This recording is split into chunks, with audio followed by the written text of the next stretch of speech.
Hello everybody and welcome to another episode of Box Office Talk. This is the show where I break down what happened at the box office, see if my predictions for the top 5 are correct, then make predictions for next week's top 5. So let's get right on into it. Last week I predicted that number 1 would be Nope, number 2 would be Thor, Love and Thunder, number 3 would be Minions, The Rise of Gru, number 4 would be Where the Crawdads Sing, and number 5 would be Top Gun Maverick. And I got all 5 of my predictions right for this weekend. What a streak, I guess, of getting it all right when Thor came out and then getting a 3 out of 5 for Crawdads and then back to 5. This is great. And obviously, as you can see by these people from the comments of last week's video, it was definitely a very easy weekend to predict. I did want to mention that there were some people that were thinking, differently as far as like, well, maybe Top Gun has such great staying power, it might overtake Where the Crawdads Sing, which is definitely an interesting thing to think about and maybe something that could end up happening in the next couple weeks in the bottom half of the top 10.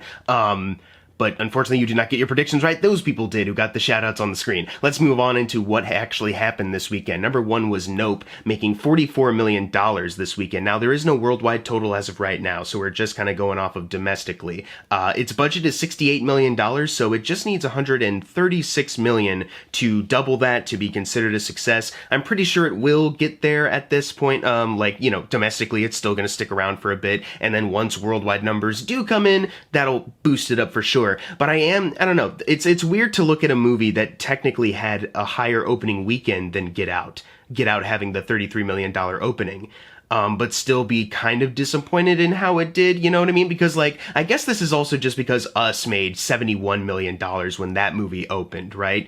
And now I'm seeing this and it's 44, and that's still pretty good. It's doing better than a lot of other movies that are original ideas that maybe didn't have the same kind of clout that Jordan Peele's name has. So that this is still doing well. Don't get me wrong, and I'm expecting it to at least double its budget. And at least maybe make 200 million worldwide. But it's just kind of surprising to me that it didn't have the same exact audience, or maybe even a little bit more, or just closer to that 71 million from Us, because that's the thing, is that Us had a higher opening weekend, but Get Out had a bit more staying power as the weeks went on. So Get Out and Us's domestic runs are actually, they finished up around the same number. And especially considering how people go to the box office in these times now, I don't know if Nope will specifically have the same kind, but we will see. Obviously, there's nothing else much to report, so let's move on to number 2, which is Thor, Love and Thunder, making $22 million, once again dropping from last weekend's numbers by a little over half.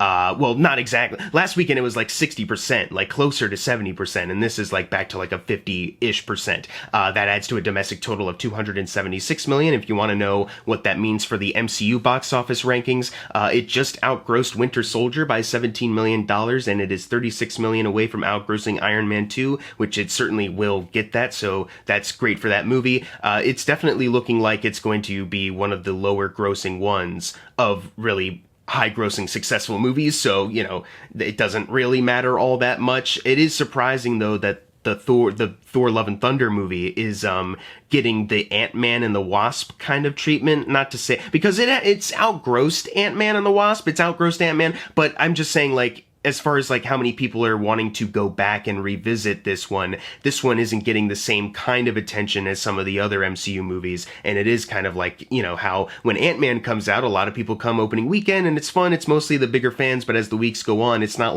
a lot of people are saying, you gotta go see the new Ant-Man, you know what I mean? You gotta go see Ant-Man. So it's kind of odd to see, after Thor Ragnarok, how Taika Waititi kind of really revitalized Thor as a character, and, as far as, his solo movies, and now it's kind of yeah, it's still, and it's weird to even say it's to hint that it's even doing bad when it's doing absolutely fine. Worldwide, it's at $598 million, so still climbing. It outgrossed Iron Man by $13 million, and it needs $23 million to outgross Iron Man 2, so it'll do that. It's weird. I know it's weird to talk about this movie as if it's a flop. It's certainly not. It's just totally interesting to see an MCU movie like this, Thor, kind of, start to not to say diminishing returns, but just kind of show like, yeah, if you don't put enough care into these things, or if you bunch them all up in their release dates, then it might not, get the exact same results each and every time. Number 3, we have Minions: The Rise of Gru, making $17 million, adding to a domestic total of $297 million. That is $27 million outgrossing Grinch and Sing, and it needs $39 million more to outgross the original Minions and enter the top 3 highest grossing Illumination films domestically, which is crazy. I mean, obviously, you expect the sequel to one of those highly successful movies, Minions, to do that, but it is kind of crazy to think like, oh yeah, Minions 2 is actually getting there.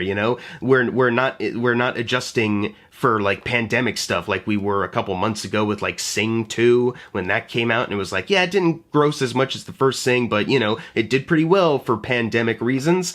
Worldwide, it is sitting at $640 million, which is $9 million outgrossing the original Sing worldwide, and $245 million is needed to outgross The Secret Life of Pets, but it is already in the top 5 highest grossing Illumination films worldwide, so it might need a bit more to get to the top 3, like the domestic number at the moment, but still, this movie is doing exceptionally well. Number 4, we have Where the Crawdads Sing, making $10.3 million, adding to a domestic total of $38 million, and worldwide, we have a worldwide total. It's very small, but you have $42 million right here. So it needs $6 million more to double that $24 million budget, but I mean, right now, it's slowly getting there, but it definitely is going to get there. Thank goodness, Reese Witherspoon, you did not release a flop, I guess. I mean, I didn't really care for it, and critically it kind of got, battered, but the audience score is really high, and the Reese's Book Club fans in the theater seem to enjoy it, so there you go. Number 5, we have Top Gun Maverick, making $10 million. So those people that did predict that Top Gun would make it over Where the Crawdads Sing, I guess technically, since we don't have the official numbers, you could be right, but since Where the Crawdads Sing has the lead when I'm doing this video, you're still wrong, and there will be no addendum, but it adds to a domestic total of $635 million. This is $12 million over the original Avengers for the all-time domestic runs, and it needs $18 million more to outgross Jurassic World, the original, which it absolutely is going to. It's at, I believe, number 9 right now, and it's going to get to number 8 when it outgrosses Jurassic World. That's incredible. Worldwide, it is at $1,282 million, and it is $12 million over the 2017 remake of Beauty and the Beast, and it needs $26 million more to outgross Fallen Kingdom, not the original Jurassic World, but Fallen Kingdom. And this isn't like top 10 highest grossing worldwide totals of all time. This isn't that high up on that list, but it is still pretty, like at least 20s or 30s from what I remember. I didn't write this number down. I should have. What am I doing? Number 6, we have Elvis, making $6 million, adding to a domestic total of $118 million, $26 million more to get to Great Gatsby, but like I said, kind of last weekend, it's looking like it probably won't be doing that. Worldwide, though, it is sitting at $197 million. Not only does it need $3 million more to get to $200 million worldwide, but $5 million more to outgross Australia, which it certainly will get at this point, and it'll move up on the Baz Luhrmann worldwide chart rank. So that is great for Elvis. I don't really have much more to add to this one, so let's move on to number 7, which is Paws of Fury, The Legend of Hank. We, unlike Where the Crawdads Sing, we still don't have a worldwide total for this movie, but it did get $3.8 million this weekend, adding to a domestic total of $13 million. So still nowhere near that $45 million budget, and yeah, not even close to doubling it. It just...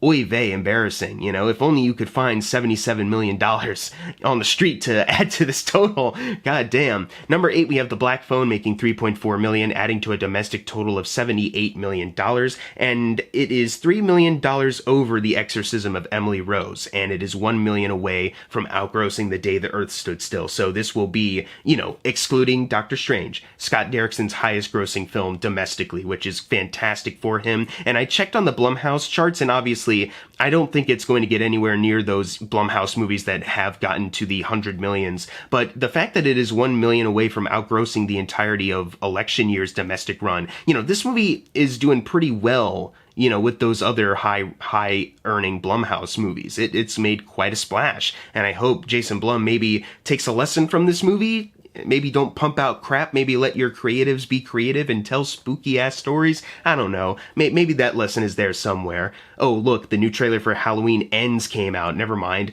Worldwide, it is sitting at $123 million, so $14 million away from outgrossing Emily Rose. I'm thinking it might have a slim chance of getting there, but what isn't slim is the fact that it just needs a couple 100,000 from outgrossing the entire worldwide run of Halloween Kills. Thank fucking Christ. See, Jason, take a note. People care more about the Black Phone than Halloween Kills, and I guess also people care more about theater experiences than a day and date Peacock releasing. Number 9, we have Jurassic World Dominion making $2 million, adding to a domestic total of $365 million. It's $37 million away from the original Jurassic Park. Worldwide, it is sitting at $922 million, so $123 million away from the original Jurassic Park and $78 million from getting to $1 billion in general. It's not going to get to any of those milestones, but hey, it certainly has made money still. And closing out the video, number 10, we have Mrs. Harris Goes to Paris, making $1 million, adding to a domestic total of $4 million. I still don't have a worldwide total, and I still don't know what the budget of this movie is. It's similar to how, like, Mr. Malcolm's List, when that came out, I was expecting, like, maybe some worldwide totals will get in. It probably will appeal to people from Paris or from, Europe, whatever, but we have not gotten those numbers in order to talk about it for this video, so goodbye, Mrs. Harris Goes to Paris. It was fun having you. Now it's time for the predictions for next week's top 5. I'm going with number 1, DC League of Super Pets. Number 2, Nope. Number 3, Thor, Love and Thunder. Number 4, Minions, The Rise of Gru. And then I'm thinking, this might be risky. I might be totally out the mark in this prediction. But I think number 5, Vengeance, the new BJ Novak movie, might have a chance of slipping in, just based off of, maybe this is a point where Top Gun and Where the Crawdads Sing will dip low enough where a newer, limited, not really limited, but like just not as well-known movie could potentially sneak into the top 5. Probably not outgrossing Minions, but at least the number 5 spot. I think there's at least some people who are like, hey, look, it's Ryan from The Office, or it's something else that is new that isn't the DC League of Super Pets, you know what I mean? So I'm thinking maybe it has a chance of getting in there, at least more of a chance than like Resurrection or one other movie that I'm forgetting is supposed to come out.